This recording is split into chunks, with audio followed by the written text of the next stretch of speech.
Welcome back to Digging Deeper.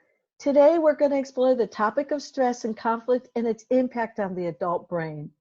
And before we begin, I just want to remind us of the slide that Cassandra showed us, one where there was the red brain, meaning we are in stress, and the green brain when we're actually responsive. She reminds us of the fact that when we're in stress, our brain actually can't tell the difference of where that stress is coming from.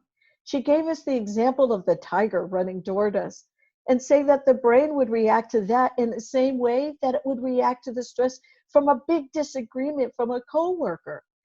And that when our brain actually reacts, it releases cortisol, which then helps us to gear up for the stress, but reduces our ability to think logically.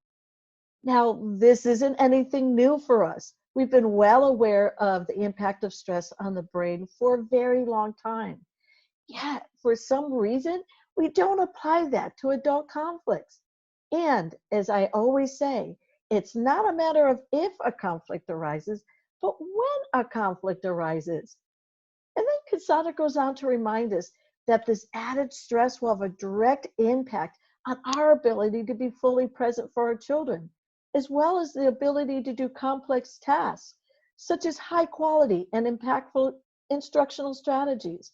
So basically, when we're in stress, we are not at our best.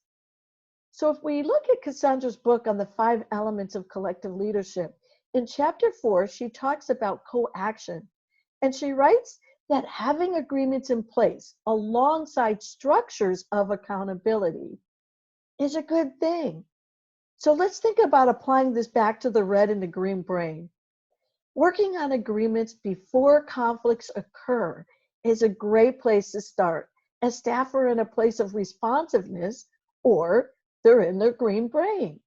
So think about it. Having teams talk about and work through agreements on how they want their classrooms to run before a conflict occurs is a great way to be both intentional and proactive. And I love the strategy that Cassandra mentions, the one where she talks about having teams interview each other and sharing their visions of how they want their classrooms to run. What a great way to introduce and set the stage for the implementation of the Team Agreements Workbook, all as part of a proactive conflict resolution process or a structure of accountability. For example, let's use Cassandra's strategy of asking teams to share their vision of a perfect day in their classroom. Then we could follow up by asking teaching teams to identify what systems or adult routines need to be in place in order to make that vision more likely to happen daily. Once teams have identified those systems or routines, introduce the workbook and have each team start with a topic or category that fits the routine or system they came up with. This not only provides context, it helps everyone to understand the process while individualizing and scaffolding the experience of each team. Now, we not only want to thank Cassandra for this, but we also want to thank. Now, I know what you're going to say to me, but Deidre, we don't have time. There's so much that we need to do, especially at the beginning of the school year. And I get it. You're right.